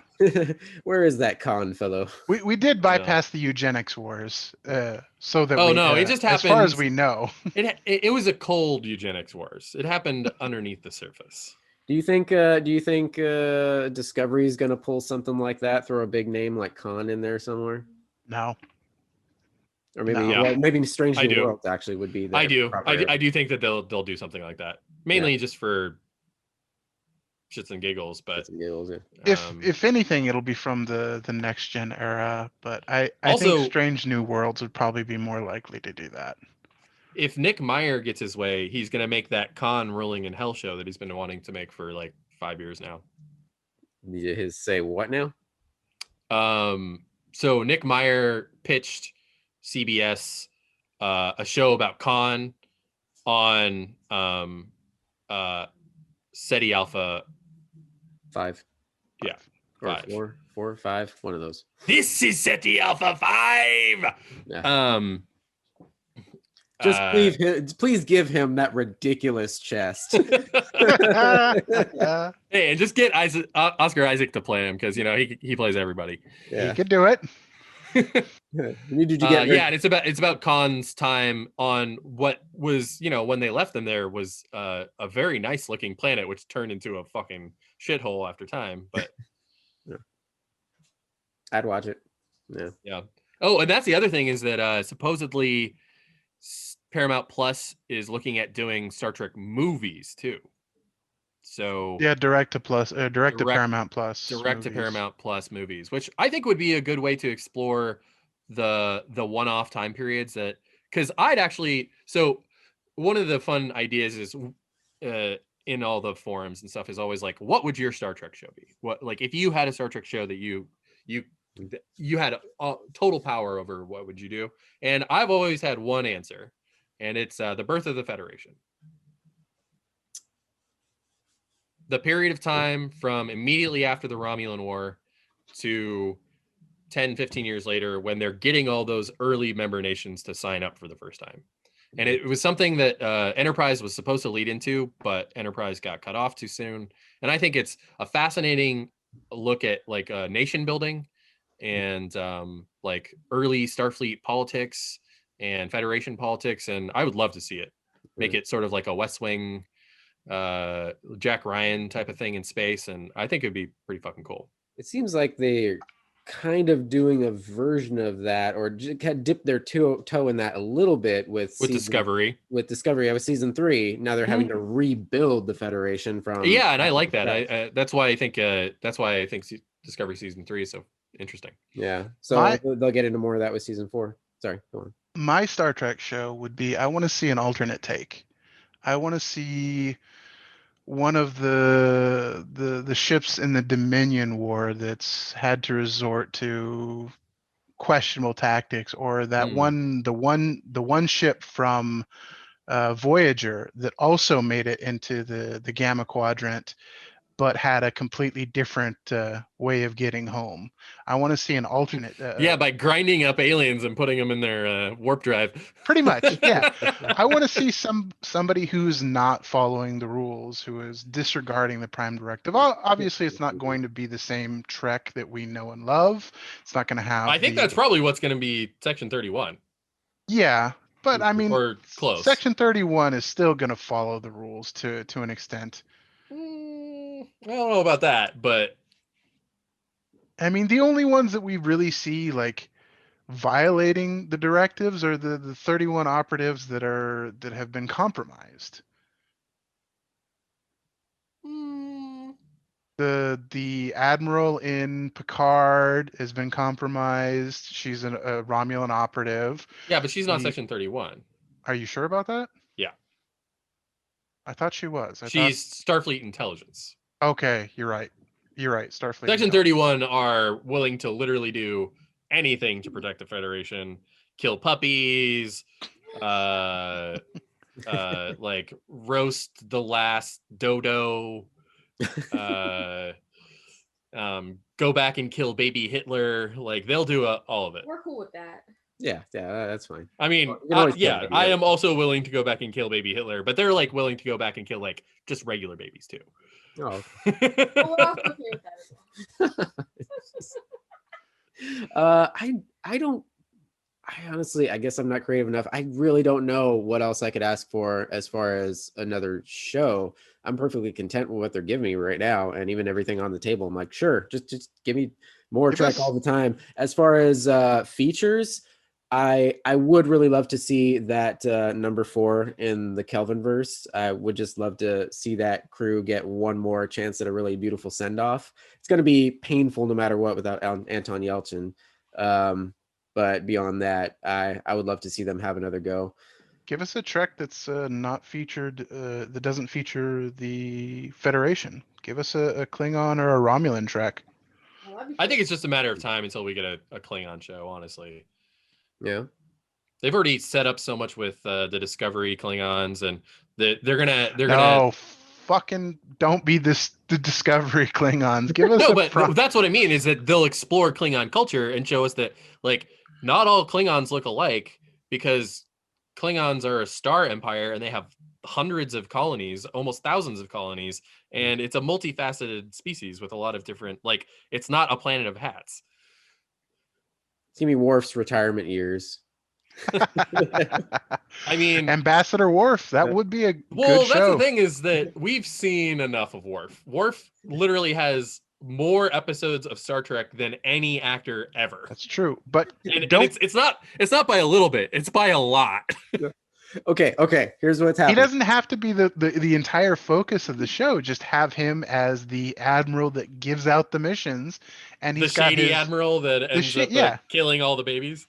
No, yes. I got it. I got something even better. I got it. This is my wish for all of New Trek. Make Worf the new Stan Lee. He just shows up. He's got nothing better to do. He's long in his retirement years. He's got nothing Okay, better to do. So this he's I'll just, sign on he's for. in the background, like when Picard comes back to visit Riker at some point, he's just in the background eating some of Riker's Minsk. famous pizza. He's he just shows up in Minsk. random. Yep, he's in the little random space bar, just having a drink. He's just chilling. But he's only drinking Prune juice. prune juice. Yeah. You haven't watched A DS9, so you warrior's don't get that. drink.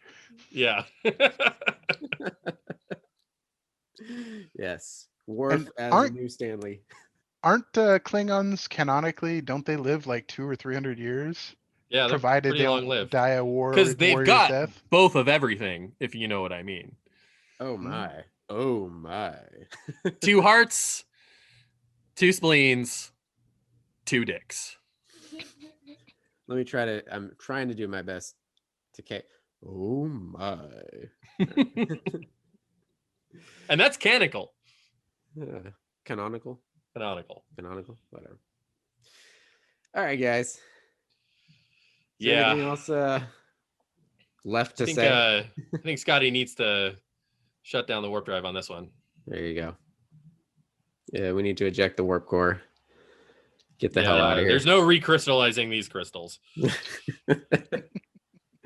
Oh, one thing one little tidbit that did bum me out. I don't remember her name, but the young queen of that planet that crystallized the lithium. I didn't like that whole. You didn't like her? Yeah, I it's was fine, hoping I she guess, would have but- joined them. I was hoping they would have joined the gang and stayed on for season 3 and blasted off to the future with them. But I'm good. okay. Well, I mean, fine, Byron. You can be the naysayer. I'm gonna be over here with my trashy little Orville. she was fine, I guess. And all my fun little shit. Yeah. Another thing that we tend to disagree on, Lower Decks. Again, both Meg and I agree that the tone with Lower I Decks. haven't watched Lower Decks Town. Okay, well, Don't include me in this. it's very similar to one that you said you weren't a fan of, Final Space, which is another. No, I didn't say I wasn't a fan of Final Space. I said I hadn't seen it. Oh, I thought Yeah, you nobody said- else has seen it. I haven't seen it either, Yeah. Tony. No? Haven't seen it. You guys. Well, okay.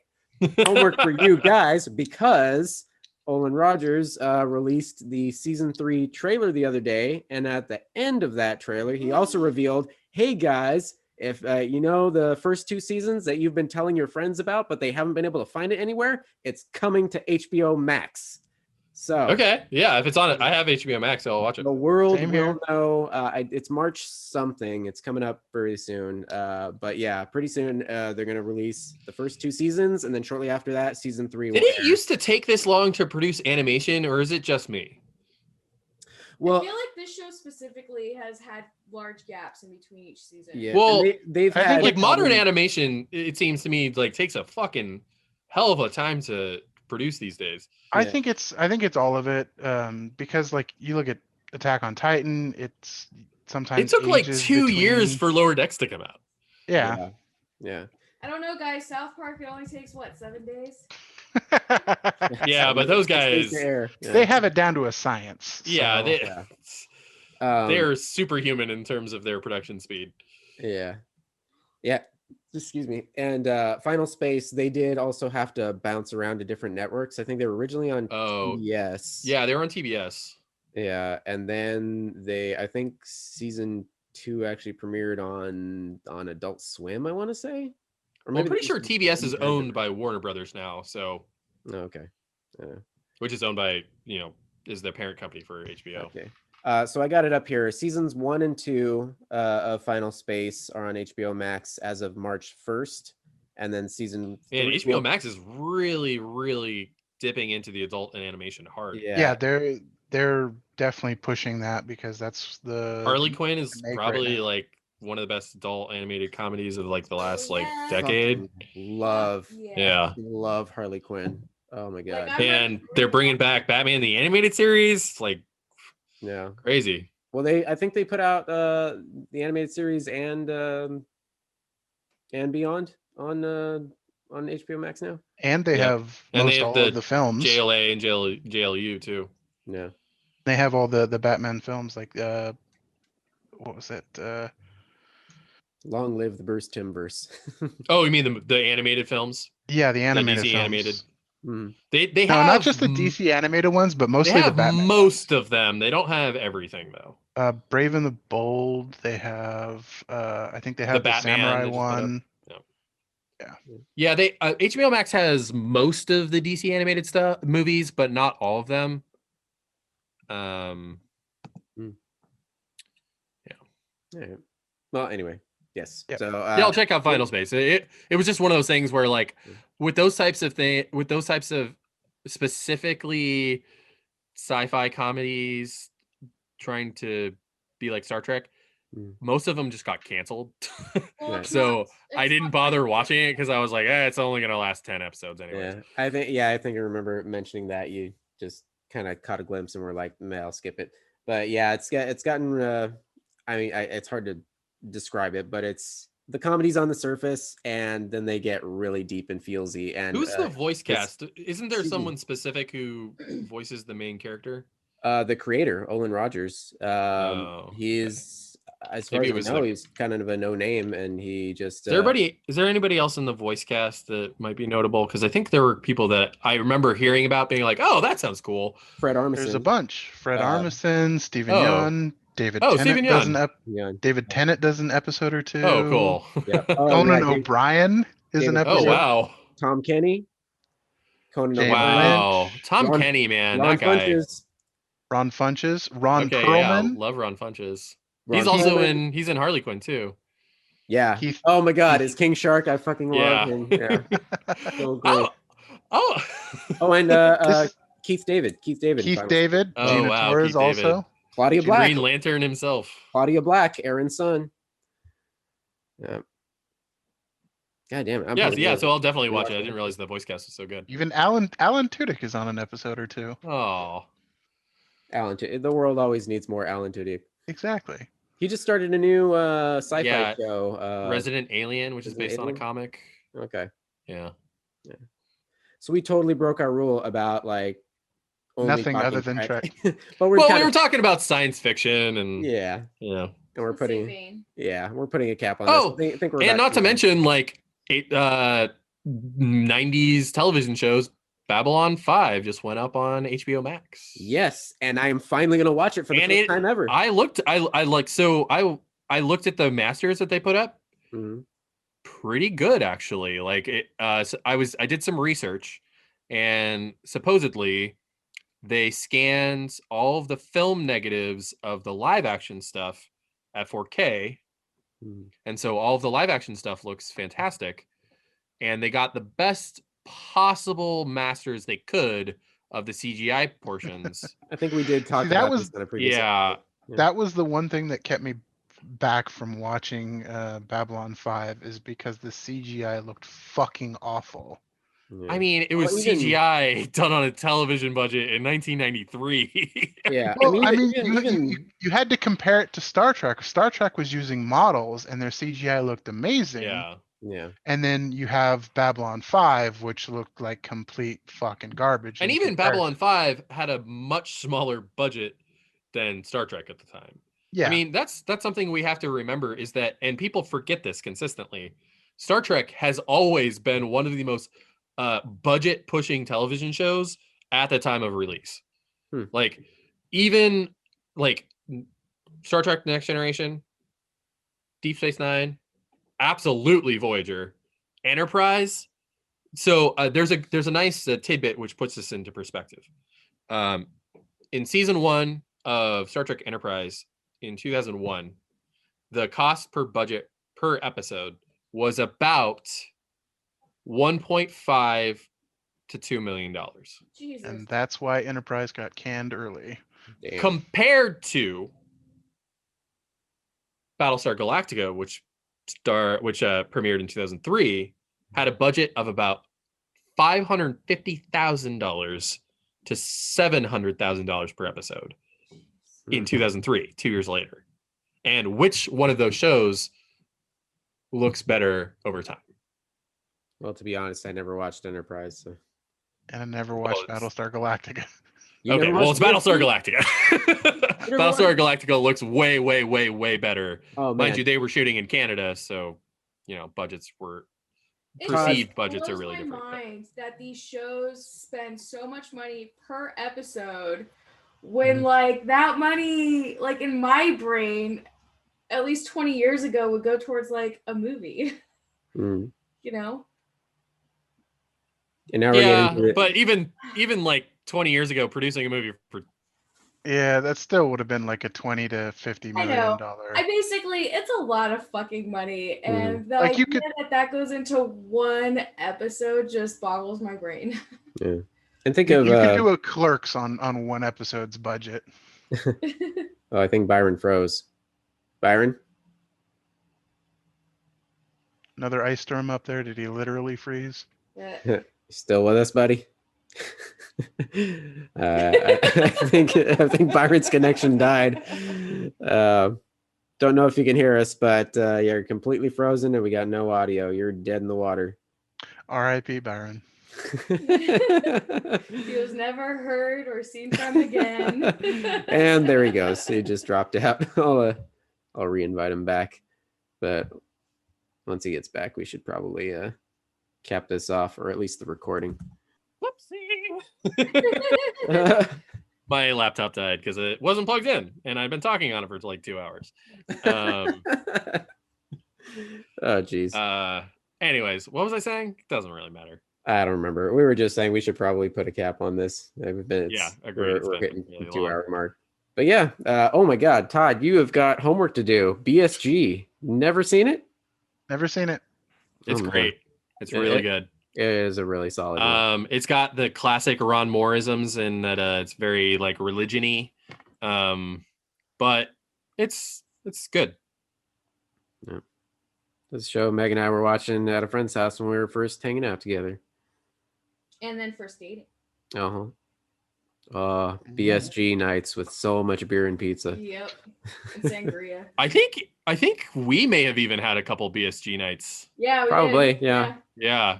Oh, in Alex's fact, I house? know that we did because I had the first season on DVD because I bought it and we watched it at John's house. Did we watch some at John's house? I remember me Yeah. and Meg watched a lot at Alex's house, Alex McDaniel. In Frank's house. And Frank's? Yeah. Huh. his place. I definitely had like a night where I invited everybody over, and I'm pretty sure you were there, Tony. Maybe Probably you weren't. was. Yeah. I think And you were. there, and you were there. You were there. All right, guys. All right. Thank you for joining for the episode O Trek. This is Tony. This is Todd. This is Meg. This is Byron. Live long and prosper, motherfuckers. Health and long life. Later, guys.